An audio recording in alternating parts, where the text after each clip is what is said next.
US economy posted a very strong September quarter growth rate of 3%. That follows the 3.1% that occurred in the second quarter.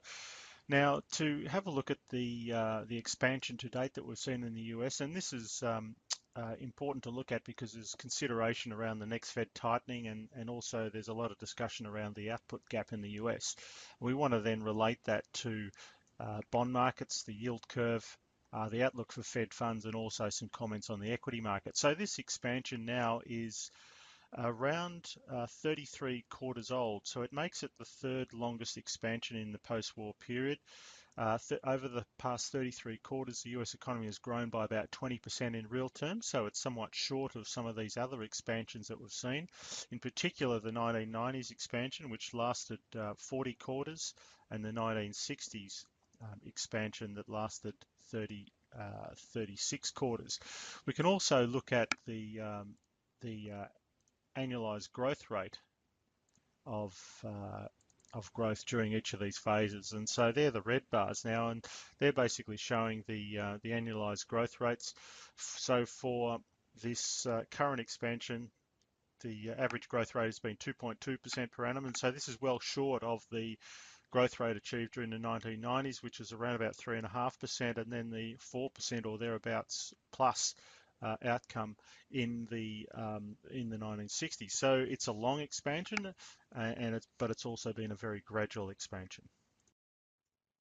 The next thing, we're going to look at the output gap in the US. So using the Congressional Budget Office's estimate of potential growth in the US, we then compare that to actual real GDP growth, and we find that well, this is showing the output gap since the post-war period. So if we add a zero line to that, we can get a better understanding of what the output gap is at various points in time. So certainly in the pre-1980s period, the economy appeared to spend as much time operating in excess of capacity as it did below capacity, although that's changed somewhat since the 1980s, when possibly the central bank was very much focused on inflation. And since that period, the economy would appear to have spent more time below potential than above potential, and those above potential periods are very short.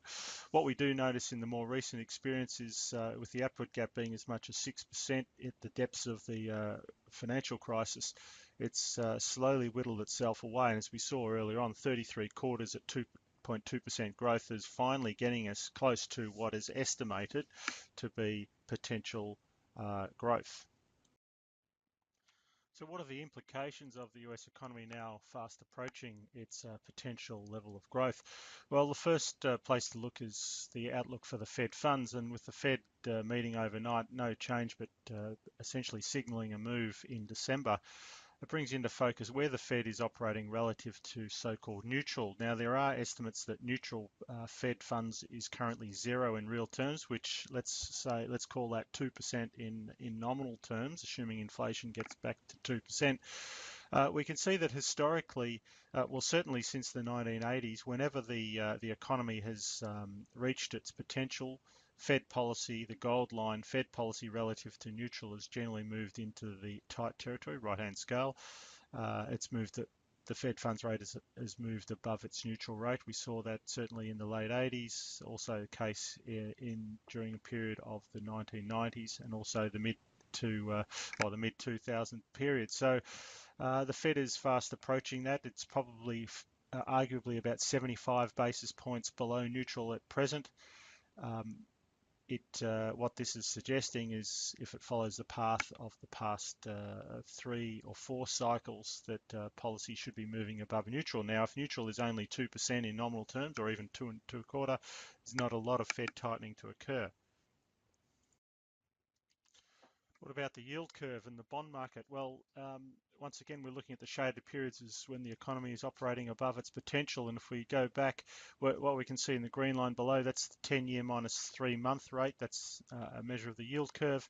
You can see that the yield curve has basically gone flat to negative each time that the economy has pushed above its potential. Certainly there in the late 80s, and also actually going back into the 70s and 60s before that. So it's a sign that the yield curve would typically be flat, even inverse. Now, if that were the case, and if neutral was in fact 2 2/4 or thereabouts in nominal terms, then it suggests not a lot of upside for bond market. In fact, for some, it would suggest that the bonds have done almost as much as they need to already. Finally, just some comments on potential implications for the equity market. So once again, we've got the output gap on the top left-hand panel, the equity market on the bottom, a log scale.